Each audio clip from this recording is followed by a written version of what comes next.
Welcome to our library studio here at the Yahweh blog. I'm here with our co-host, Mr. Wookie, who I think is just going to take a nap and chill here for a while. We're having a really good time returning to more translating and commenting on and deriving insights from Yahweh's testimony.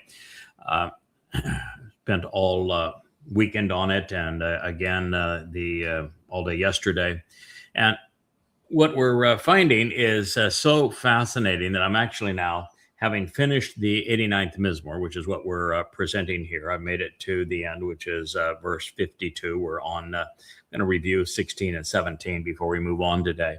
And in it, we learn lots of insightful things. And by the time we've come to the end and realizing that we have come back to the 89th Psalm because of the fact that we were led to it by the final word picture. That would be Mashal 31. And in it, it's apparent that Dode is given surrogate parents, that a woman who is referred to as his who is later called by Dode Yahweh's Amma, his most productive mother, and is related to as the Ashar, comes in to speak to her son in a message that is recorded by her Baal husband. And in that, it's such a sweet picture of mother's love. And she is presented as, well, Dode presents her as his mother, and not his birth mother. He hates his birth mother. And her husband is who he is being referred to in it. And it really just an empowering statement. And then we read how Dode got into the position where he needed this intervention, as is presented in 2 Samuel. And then we went on to consider what Dode's response to Yahweh was when Yahweh stopped communicating with him over the whole Bathsheba affair. That's presented in Psalm 51. It was one of the roughest occasions, very somber. In fact, I went to wearing black just to report it to you.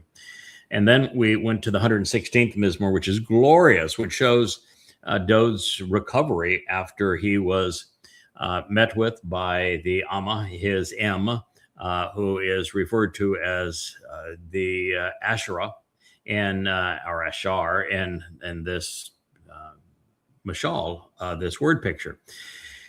And we realized that wasn't enough to get him out of his stupor, but it certainly got his attention, and that the only thing that could have solved Dode's issue, and it was delivered right at this time, is Ethan Ha-Izraki's contribution and collaboration with Yahweh in the writing of the 89th Psalm, which was then delivered to Dode. And it served to resolve the conflict. And returned Dode such that he restored his relationship with Yahweh, and the rest was made possible, such that he would return to fulfill Pesach Matzah and Bikurim in 33 CE. So it's a glorious, absolutely glorious story, the way that Yahweh used surrogate mother and father to restore the relationship he had with his Bukor son. But once you put yourself in that mindset that God did this way, and that he did it through a person whose name describes the fact that he's been put in and out of the timeline on an ongoing basis, and he comes in with a wife, and as a result, he and she play major roles all the way through the timeline with Dode. And the most fascinating about this is something I hinted at the I think the last show we did outside yesterday, or the one prior to that anyway, in the Ocean Studio, where I was given the insight that the man in the garden, the first human conceived by Yahweh with a Nesalma in addition to a Nefesh, is the reason that Dode is called the firstborn of God, and that individual, that soul, is Dode's soul. And that I know how Chinook came to know about Yahweh, why he was respected by Yahweh, how he earned Yahweh's favor, and his support for Dode as Adam, as that man. And he had 300 years with him to support him as he struggled with the last 300 years of his life outside of the garden. But that would be the only way for Chinook to actually learn about Yahweh. And no one else could have explained who he was. There was no Torah at the time. And so it was only Adam's, who is Dode's, recollections of what took place in the garden. And then this man's natural empathy for him and his support for him is what earned God's respect. And we go from there, and you realize the other times that Chinook is deployed all the way through the timeline, and where Dode is deployed, and how the role that I have been asked to play throughout time exists for a singular reason: to support the firstborn Son of God. And that is the story of the lesser luminary in support of the greater luminary in the fourth day of creation. It's all the way through. It's always consistent. And it's quite the story. Once you figure out who is whom and why God needed to insert these certain people at this time, and then you go through the math and you recognize when they were born, when they were withdrawn, the whole thing just fits together like a perfect glove over an ideal hand. And you see the very hand of God intervening throughout the story to make certain that the important things take place exactly as they were designed. So that's what we're doing. And to do that now, just as I had finished the 89th Mizmor and said, okay, I'm on page like 700 of this book, we're really close to doing a final read through, and we'll make our edits and we'll get her published. I couldn't do that because I had to go back and flesh out whether I could validate my claim that Dode was the man that God created in his image in the garden. And it was one affirmation after another. And at that point, I have to write it into the story.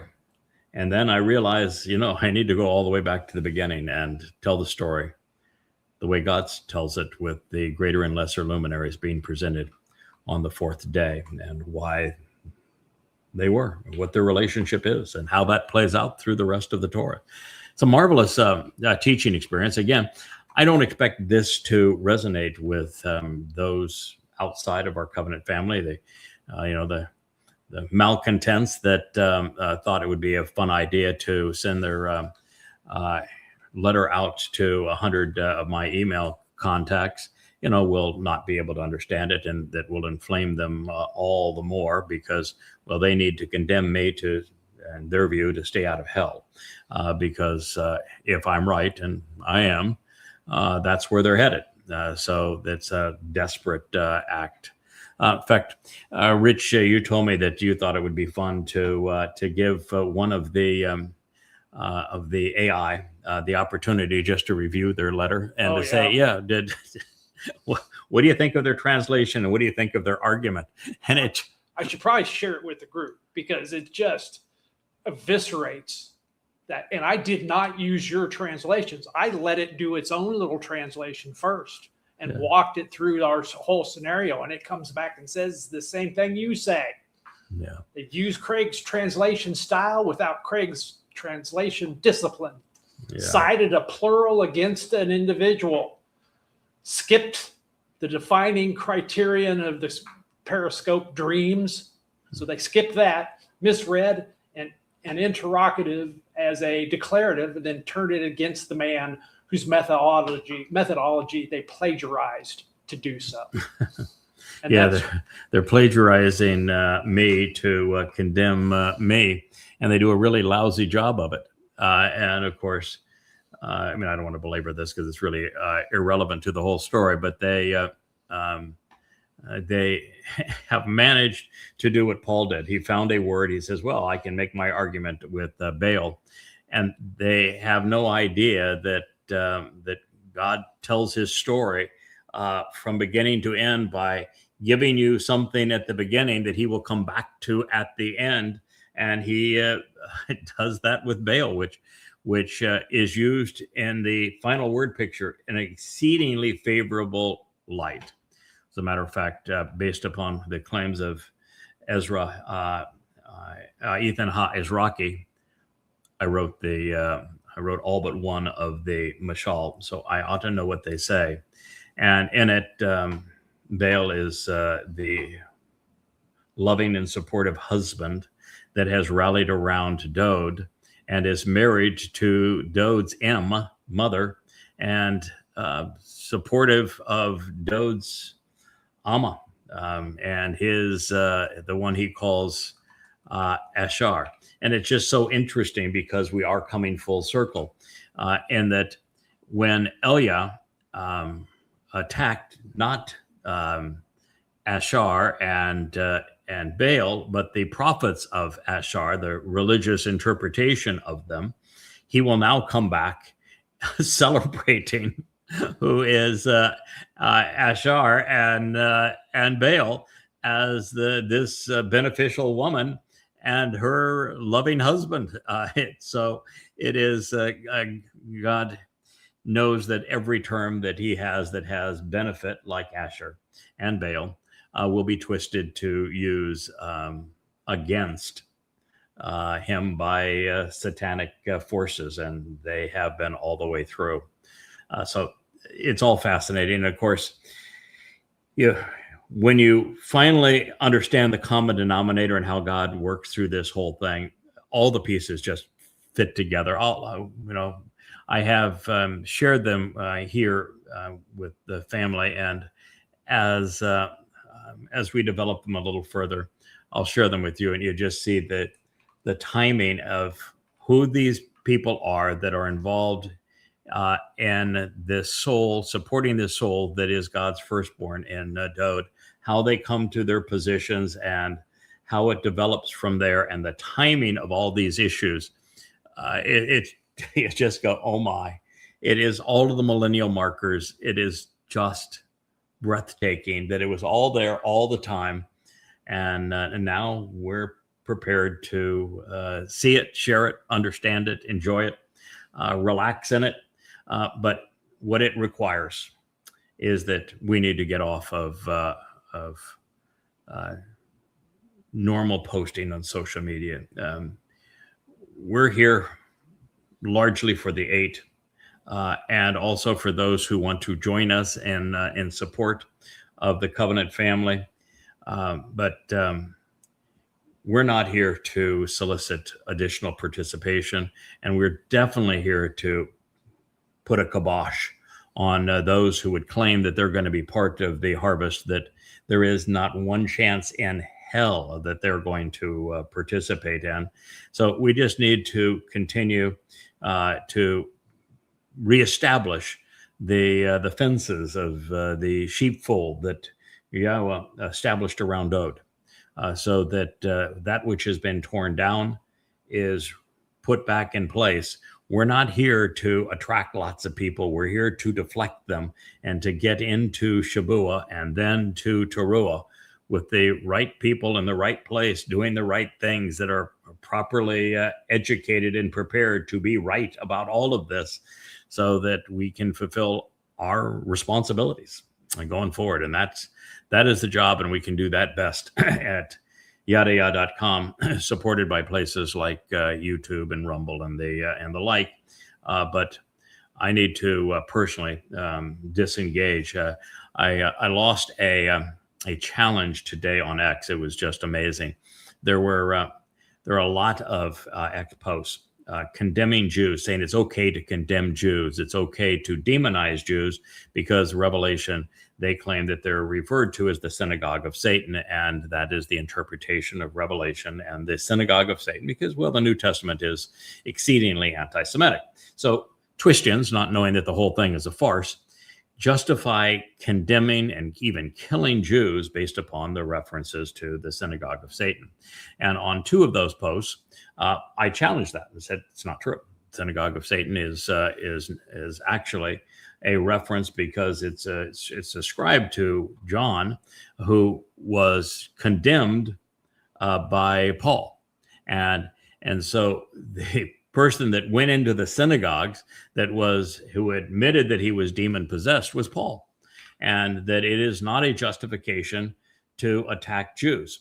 So I was criticizing the anti-Semitic hate that is derived from the synagogue of Satan against posts that had promoted it, and explained that to X, and X says, no, we're going to withhold our conclusion. You're in violation of our standards.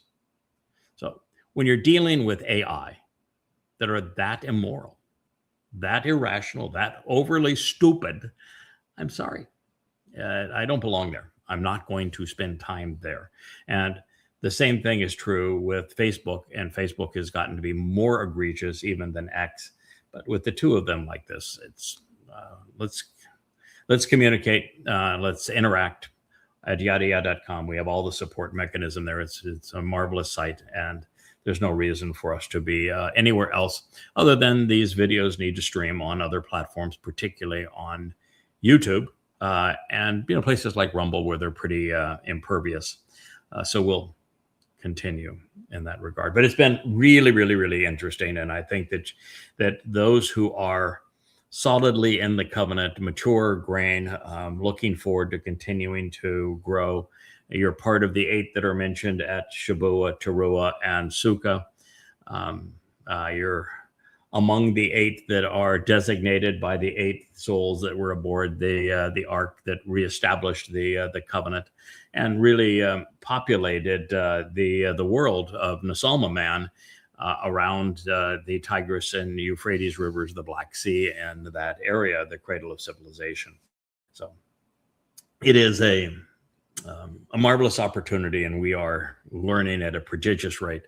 So, what I'm doing, I've gone back to the very beginning of this book that I'm sharing from you. It's one of the things that I learned is that, Yahweh said, I want you to talk to my people.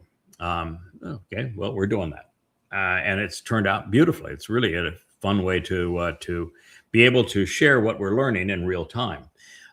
And the idea was that if you're to go back and keep on what you're doing, which is correct the books every time you find something new, well, it takes you a better part of a year to run through all the books because there's 25,000 pages, even if you're making just corrections in them. And if you just put one more book on the shelf, no marginal utility there. So what we're doing now is I spend 3/4 of my day translating, interpreting, learning, and drawing conclusions that then become part of these programs. So I'm writing for these programs with the realization that the last book in the Yadayah series, Volume 9, A Time of Trouble, is then published as part of what we shared in those programs. And the same thing is true with this, which is the 4th volume now of Coming Home, which is being renamed after the introduction of these characters, Maor, the illustrious luminaries that are so essential to God's story. So that's where we are, and we'll continue. This rendition of the 89th Mizmor, our last reference was to Psalm 89, 16, and 17. Let me reprise that for you. It says, in your name, and I must say that so that you know the context, what has happened is that as the Zeroah, I have now been deployed to eliminate Rahab. And it's a very interesting manner of elimination. I actually stand down. I allow him to kill my physical body in a brutal way. And as somebody who spent 3.5 years speaking for Yahweh and defending Yisrael, supporting Yisrael from the Temple Mount, to allow the rival that I have spoken against, Rahab, who is Satan, and the body of Donald Trump, and for them to now realize that he was the problem all along, and that their advocate was this man that he is specifically going, because they have watched all of this, and everybody, including Rahab, have tried to eviscerate me, tried to kill me, and it never works. And so I actually tell everybody, I said, this is going to happen on this day. Sun's going to rise on this day. I'm going to summon him and his minions, and they're going to brutalize me. And you're going to watch this happen. And then you're going to see what Elia and Yahweh do with the sacrifice of my body.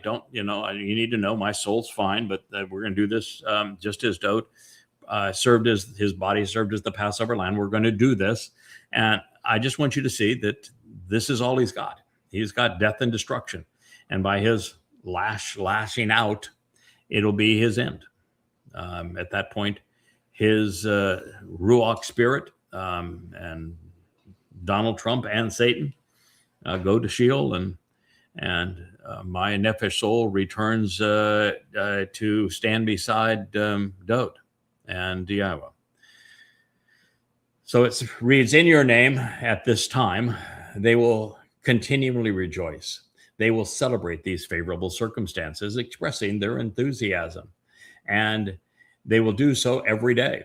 And that'll be a lot of days. There'll be 1,000 years of 365 and a quarter days a year. That's a long time to be celebrating. And it was written in the call imperfect, paragogic, enthusiastically, genuinely, and on an ongoing basis, celebrating Kol HaYam all of the time.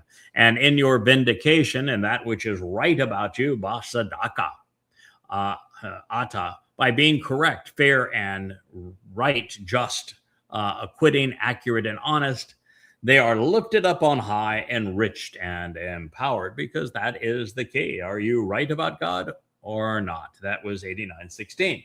Indeed, you are the empowering nature of their beautiful adornment and the fortifying aspect of their majestic splendor. The covenant members are going to be glorious, magnificent at this time, and the remnant of Israel are also going to be beautifully adorned. I mean, they're going to be prepared to meet God and their king on their return.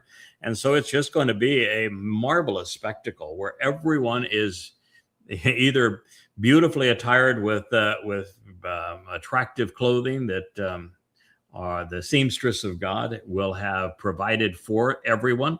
It's quite a production order that you're going to have, Miss Leah. I hope you're up to it. And those who are covenant, well, they're going to be draped in light. So, in fact, if you look at a lot of Leah's invites, the gowns worn by the women are made of starlight. And so she's already working on her their thoughts as to how we're going to be adorned. Oh my, I'm going back to clues that affirm that Dode was Adam. And so I'm smiling when I realize that comment at the end where he was naked and was not wrong and was not ashamed, how it applies to an aspect of Dode's life, but meant really nothing to the conditions that were taking place, the situation in the garden at that time, but absolutely served as a prophetic entree into a very, very important time in Dode's life, and how also that you should leave your mother and father. Well, they didn't have mothers and fathers, so what in the world were they talking about? Well, they're talking about Dode and the third life, where he is the shepherd boy who had really, really crappy mother and father, and then left them to be embraced by his surrogate mother and father, who, as we're going to find out, are a lot more than just his surrogate mother and father. Sounds to me like you're going to have to reset and start over with this last book. Well, no, well, yeah, I am. I've renamed it, and I'm starting back over because the whole book was written to show the what God had to say about the two most influential characters in his story. and how he introduces them and then how they're presented. And so that was the purpose of the book. It's just that as I wrote the book, I learned so much more about the subject of the book. Isn't that what you're supposed to do? Yes. Yeah. So I'm now going back and rewriting it based upon all I've learned about the subject of the book, both of us, and our relationship to one another. Because it turns out I've had many lives over a very long period of time, and my lives were always focused on support of Dowd and the covenant. So indeed, you are the empowering nature of the beautiful adornment and their fortifying aspect of the majestic splendor. By your will, your acceptance and favor, our brilliant trumpet and horn, which is symbolic of our status and our king, Karen, will be raised on high, lifted up, and increased. That's 89:17. There's numbers of reasons I had to integrate this. First of all, having written the last mashal, the 31st proverb, I knew that the theme that ran through it was that of Dowd's mother, surrogate mother in this case, at this particular time, being the fashion coordinator and seamstress for forevermore. And so I'm going to talk about adornment because it's really fresh in my mind. And I'm also going to talk about Karen, because Karen, brought up here in the 89th Mizmor, is part of the essential equation of finding common denominators that take us from knowledge to understanding. And Karen is that key from here, talking about the status of our king, Karen, this brilliant trumpet and horn, is because when Abraham and Yishak went up Mount Moriah to confirm the covenant, and when God said, "Don't take the life of your only son, the son that you love," he said that he would provide the lamb, which means that that lamb would be his firstborn son, the son that he loves. And that lamb had its Karen caught in the thickets. And so this is my way of telling Dowd we're going to have a discussion, because as soon as the ink was dry on this, I went directly to Dowd, who I knew quite well at the time, and said, we're going to start here, or very early in this, we're only in the 17th statement. We're going to trace down Karen. You're going to understand the role that Karen plays in affirming that you're that guy. So that is why it's important here. And it says that the Karen will be raised on high, will be lifted up and increased room. So for our gift of deliverance and protective covering, they're in accord with Yahweh, and on behalf of the Kodesh, the set apart one of Israel. So I'm making the connection from this beautiful adornment that is being provided by his surrogate mother in this case, and the Karen that is symbolic of his crown, his sovereignty, his kingship, and of the trumpet for Shabuah and Teruah that pull together the team to usher in his return, that this is also symbolic of him serving as the Passover lamb. And the Passover lamb is our gift of deliverance. And the garments are part of that protective covering. And we receive it after Dowd removes our guilt and takes it into Sheol on Matzah. We replace our physical bodies with light and energy. And they're all in accord with Yahweh. And were accomplished based upon both Yahweh as God and Dowd as king, being the set apart one, the most distinct of Yisrael, of those who engage and endure with God, our Melech king. It's Dowd, only Dowd. It's Mizmor lyrics to sing, Psalm 89, 8-10. Just incredibly disciplined in diving down and detailing what can be learned from specific words and how each word serves as a marker, not only in time, but as a signpost that helps us know the way to travel through God's story. And Karen is one of those words. Melech is another one of them. Being gloriously adorned is part of that story. And speaking of markers in time, that is what Oz means, as a marker in time. And in the realization and in relation to this, Oz, meanwhile, it stands to reason that logically, you have spoken. I'm speaking to God. You have spoken.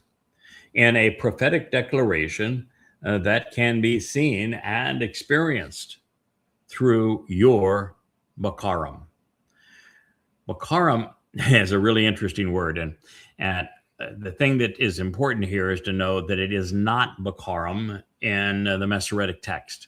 The Masoretic text has Chesedi, which means faithful and devoted ones. But Bakarim is an entirely different word. And Bakarim fits here so beautifully because what we learned from the garden and have seen resonate all the way through the story, including the mature grain that is ready for the Shavua harvest, is that the purpose of our existence is to demonstrate to God that we are observant, that we are thoughtful, that we are responsive to him, and that we are reliable, that he can test us and find us approved, try us and examine us, find us acceptable, assess us, because we're here to complete the job. And particularly now, as we realize how God has orchestrated this entire story from beginning to end in such a loving and compassionate way, and such a consistent manner, we know exactly what it means to be Bakarim. The Bakarim are chosen, tested, and approved ones. The ones you select and have examined. The ones you prefer and have found acceptable. The ones you have assessed, and as a result of that assessment, desire. Marvelous, isn't it? With you saying, I can remain in place because I have put in place, arranged and granted a degree of equality, fitting the circumstances, to those who can smooth things out and resolve the conflicts, thereby achieving a reasonable resolution, making things right, achieving that which is agreeable when deploying those who are appropriate for that situation and who can provide what's needed, serving satisfactorily to remove obstructions so as to engender a suitable result. Shawa. I have patiently deployed implements, arranged as likenesses, setting those who are agreeable and comparable up as those who are affable to me, analogous and similar to me, an analog, if you will, of me, being productive while I anticipate a favorable and satisfactory outcome, encouraging comparisons while eliminating impediments as well as bumps in the way, obstructions, as they are adequate for me to remain still and silent as I bestowed them as a gift born of devotion, of mutual interest, and of desire. Peel perfect, first person singular. Now, this is really interesting. This is a transition in this text. It has gone from Ethan Ha Ezraki being the voice speaking to Yahweh, sharing what he knows about God, his integrity, his affability, his approachability, his love, his devotion, his trustworthiness. And also he is explaining how Yahweh is going to use him. He knows what his role is going to be in the future. He's a prophet after all.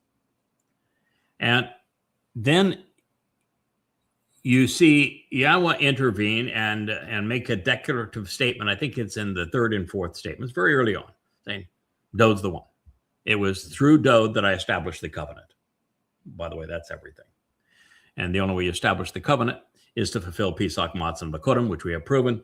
So he's announcing Dod fulfilled Pesach, Matzah, and Bekurim, which means that we prevailed in our meeting with him. He did what he needed to do. As a result, the opportunity to become part of the covenant is possible. Without that meeting, without this song, without this result, Pesach, Matzah, and Bekurim are not fulfilled. They're not fulfilled by Dod. There is no access to God or to the covenant. So it was a big deal. And at this point, I then go on and explain all of these things, including the annihilation of Rahab.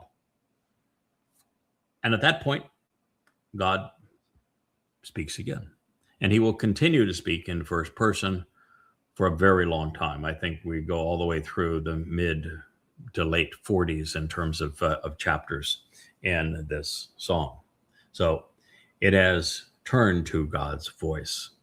So as a marker in time in relationship to this, I'm saying you have spoken and you have shared a prophetic revelation that can be seen and experienced through your Bekurim, those that you have chosen, that you have tested, and that you have approved.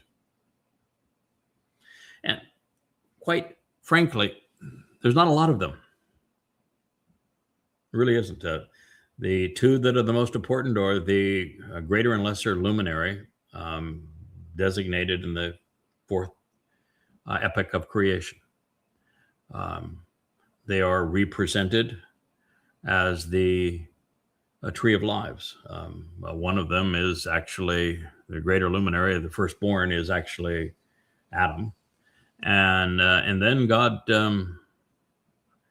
found that there was a man that supported him in his last 300 years, got to know him. And that was the first interaction between the two of them. But it's also apparent that there's a woman that's involved in all of this.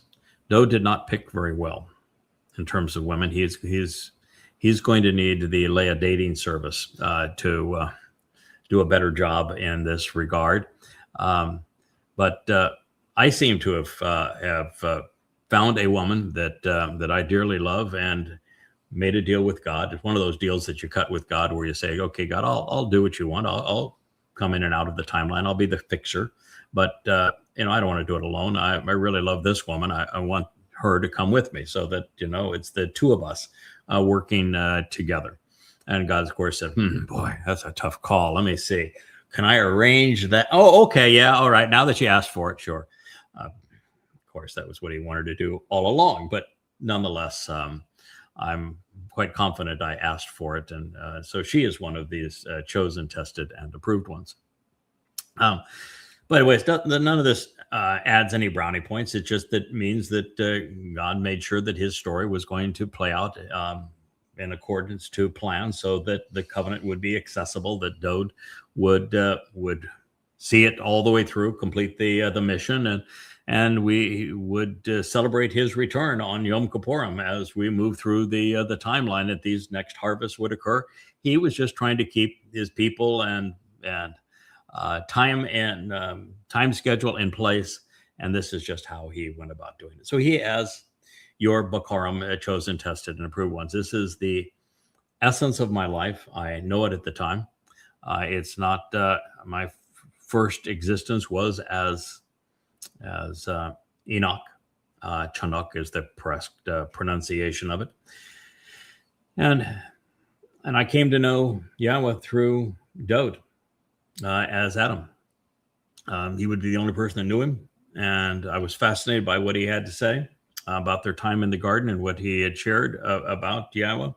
And I knew that this was a depressing time for Dode. That last third of his life, just as in his life as king, the last third was rough for him. And I had compassion for the man, as did my wife, and we supported him. That's how we earned God's trust. Now, what happened from there, it becomes really interesting. But we'll talk about how I know this whole role as one of your Bokorim, your chosen, tested, and approved ones. With you saying, comma, quotation mark, guess what? From this point on, Yahweh also has a propensity to be verbose. I'm not the only one that can talk your ear off. Now we're in the 17th verse. Is that where we are? Very close to it, maybe the 18th verse. But from this point on, it is Yahweh and all Yahweh. I will sum up the psalm in the end, but we're only like a half a dozen verses from the end where I say, okay, thank you, God. In closing, here it is. But as a matter of fact, this is now in God's voice. So what is God saying? I introduced the concept of your of working through your chosen and tested ones. And God says, yep, I can remain in place. This is the whole story, folks. If you can appreciate this translation, and it's a fully amplified translation of Shawa and what it means, then you're going to understand what I have learned, what I'm trying to share with you as to how God has chosen certain individuals that he has developed a confidence in, that he knows will see it through. And they have different roles. One serves mostly as a father. One serves mostly as a mother. They happen to be husband and wife. And their primary focus is to assist, to guide, to uplift, to support, to nurture, to encourage the firstborn of Yahweh, such that the covenant occurs when and where God says. So God says, I can remain in place. I've got a couple of guys. I can remain in place because I have put in place. I have arranged and I have granted a degree of even equality, fitting the circumstance anyway, to those who can smooth things out and resolve conflicts, not conflicts with people being religious, not conflicts with people being political or the terrorists during the Nephilim period. No, we need to smooth things out and resolve the conflicts that occur between father and son. Because the son, the firstborn, well, he was cerebral, but also emotional. And he had some outbursts, and he had been listen to what he said on the way out of the garden. No, not my fault, man. It's your fault. You gave me that woman. It's her fault. She gave it to me. Not my fault. So when you read like the 51st Mizmor, that's how I went directly and said, oh my God, I've read this before. Yeah, indeed. So God says, I can remain in place. Is in Shamayim. It's nicer there than it is here on earth, because I have put in place, I have arranged and granted a degree of equality fitting the circumstances to those who can smooth things out and resolve conflicts, thereby achieving a reasonable resolution. making things right, achieving that which is agreeable, when deploying those who are appropriate for the situation and who can provide what's needed, serving satisfactorily to remove obstructions so as to engender a suitable result, assisting by supplying whatever is needed to strengthen, to serve, to help, and to enable. Ezer. Serving as a resource to aid, encourage, succor, and support over and on behalf of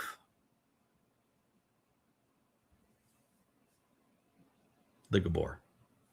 It's up there for you to read. I'm sure you came to it. Who is he supporting? Who is he strengthening? According to God, he had somebody that he deployed so that he could remain in Shamaim, that he had every confidence would resolve the situation on behalf of, over and on behalf of, the Gabor, the courageous and capable man, the man with confidence and fortitude, so he would prevail. The mightiest of men, the strong and effective defender, the valiant and brave one who battles.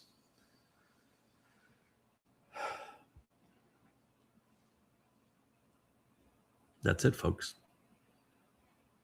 I hope that you are able to follow along. I know that there are covenant members who are absolutely mature enough in your understanding that you listen to something like that and you say, what a thrill it is for us to be included in this. Because when it comes to Shabuah, Teruah, and Sukkah, as well as to the Ark, there are 8 that are essential. And that 8 that's just the lead in this pack. Because there are so many more that are essential to working and supporting with them. We are developing a tested and examined family on behalf of the man that God chose to serve as king. And we're here to make it such that he is supported, he is loved, he is enabled. So he says, I will rise up and exalt Bakar, the one I have examined, tested, and approved, the man I have specifically chosen and appointed after careful consideration, the one I have decided to engage in a special relationship with, Bakar. By the way, the other thing that just was stunning to me is you go through and you look at all the various situations of all the characters and what God said about them. And when Dod is 8 years old, he's down there in Bethlehem. He's abandoned by his mother, abandoned by his father. Nobody knows anything about him. He was an afterthought on all of this. And God says, that's the guy. I'm choosing him. And I make my criterion differently than do men. He knew him. He knew him well. And at 8 years old, we don't prove anything. We're still children. They had been together. I can and will name the occurrences, and it was far more than just in the garden. So he's going to exalt the one that he has examined, that he has tested, that he has approved, the man that he has specifically chosen and appointed after careful consideration, the one he has decided to engage in a special relationship with, the Bakar, who is from and for the people. Mizmor lurks to sing, Psalm 89:19. Now, I want to remind everybody that there is an aspect of this that can be easily misconstrued. This says from the people. Yeah, people were just people. People could be family. People could be related as kin. People could be a reference to Yisrael. People could, Am can be any one of those things. Sometimes it's even related to a nation. I think here it's double. But the fact is that there really is only a very tenuous tie to DNA ethnicity here. I've shared this with you before, but Adam was not a Jew, was not a Israelite, nor was Chava, nor were their sons and daughters, nor was Chinook, and Yahweh found him to be tested and true. The same thing would be said for Noach, who was Enoch's great grandson, and maybe a little more than that. They weren't Jews. And then we go, and forward in time to Abraham. It's interesting, by the way, that the Noach would live right to the day that Abraham and Yishak went up Mount Moriah to affirm the covenant. He saw that through. Just saying. Year 2000, yeah. Huh? He was taken just shy of year 1000, yeah. Yep, interesting. Anyway, Abraham and Sarah, they were not Jews. But you know what they were? They were descendants, the Sama descendants of Noach and his wife, and of their sons, particularly Shem. That they were. Because while the world wasn't flooded, the area of humans with a Nasama was, and that was repopulated by Noach and his sons and their wives. And so they weren't Jews, but they were descendants of Noach and his wife. And so you'll find it interesting to know who Noach actually was, because there was no chance that somebody was going to know Yahweh. None. Why? Because you had Dod was the only access to Yahweh, not Dod as Adam was the only access to Yahweh. He was gone. Enoch learned from Dod, but he was now gone. Even Adam's son, born outside the garden, he was gone. Seth, he was gone too. There's no way. No Torah. Couldn't be done. Unless we follow this and say, well, God has chosen and tested the individuals that he deploys so that he can get the job done. So we'll find out who Noah really is, and maybe even who Shem is, and why it matters. So anyway, this is a profoundly important moment in time. Yahweh spoke through Ethan Ha-Izraki about his plan to restore, to deploy, and honor his beloved son. His revelation would be tangible, visible, perceptible, because it could be seen in real life. The two Bakarim, previously evaluated and acceptable individuals, a man and a woman, a husband and wife, a father and mother, would convey God's words to a king. All three were part of this at that time. That's the whole story. That's why we're still calling this series The Last Word Picture, because it brought us to this place with a mother restoring the king beside her husband, Baal, such that the 89th Mizmor would be written to complete the job.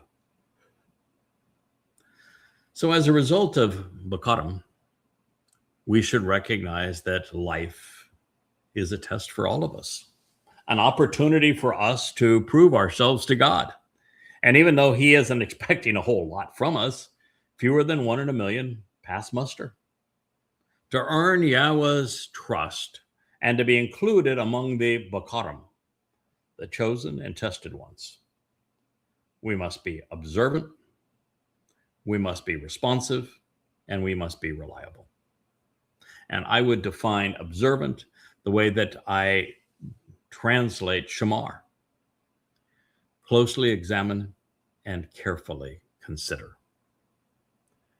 And then what you find is that when Yahweh is describing all of this, he will tell us through oath. You remember that word oath that I brought up so many times, where we're told that the greater and lesser luminaries serve as an oath to the Moedim, these restoring witnesses to the eternal testimony that are the 7 appointments with Yah each year. And it's rendered in English Bibles deduced to nothing but sign.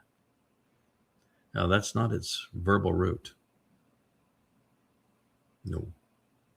Its verbal root is written the same way in the Hebrew. And it means to be willing, to be responsive, to consent, to have been asked to do something, and to show a willingness to get it done. That's what the oath actually are. They are the responsive ones. We get right back to it all over again. The qualification for working with Yahweh is responding to him.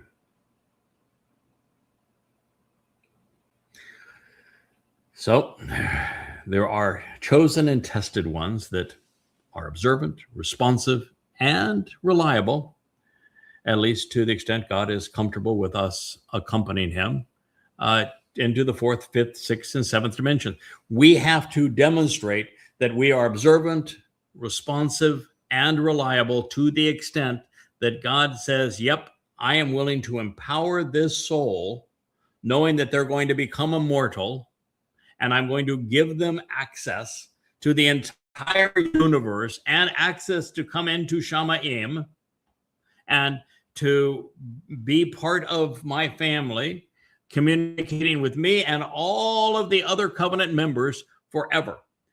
For him to make that call and to say yes to that, there's no secret little formula where you can say, okay, I'll accept the 5 conditions of the covenant, I'll attend the Moed Mikra, I'm in, right? No, you're not in. You have to continually be observant, which means closely examine and carefully consider, responsive, and reliable.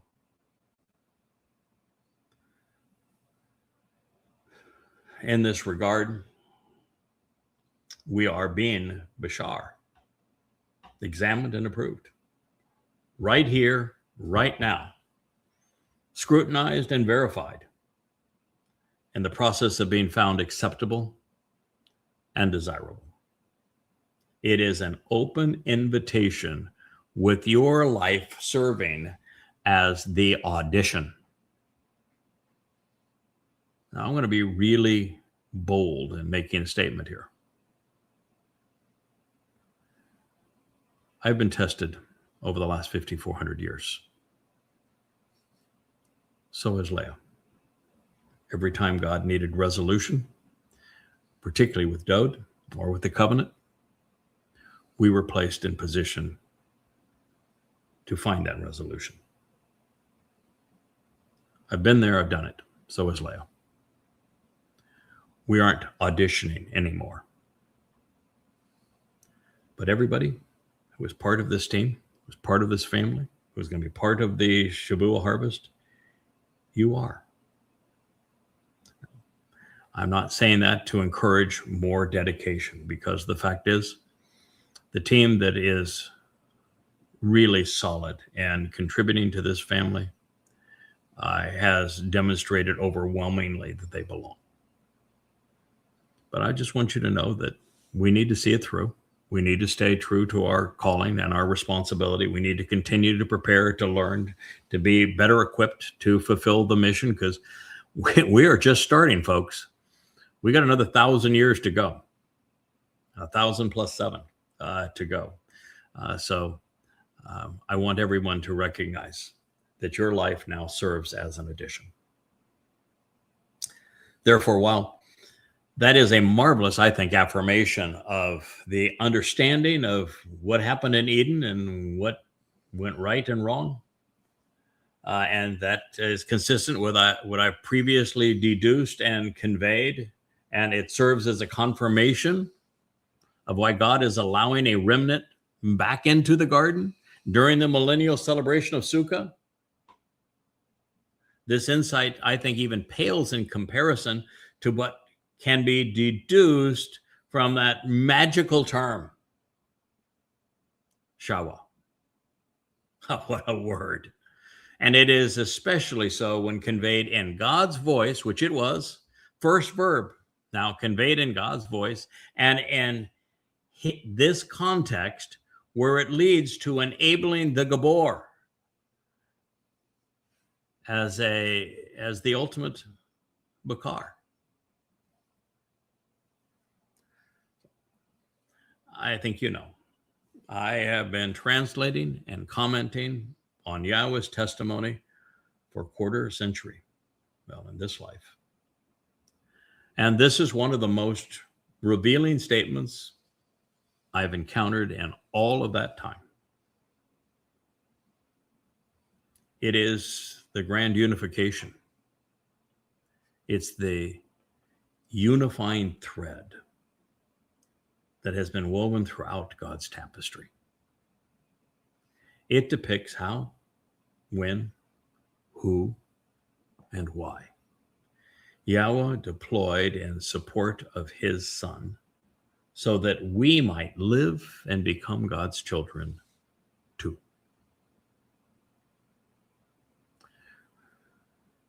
Well, everyone listening to these words, except 2 individuals, they aren't Dod's children.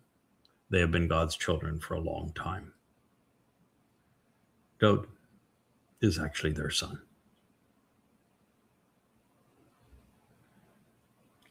Three times.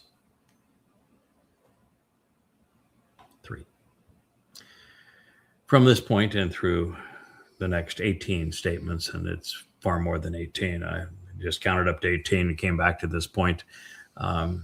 We're just shy of the 20th verse, and we're going to get through the mid 40s. So more like 28 statements.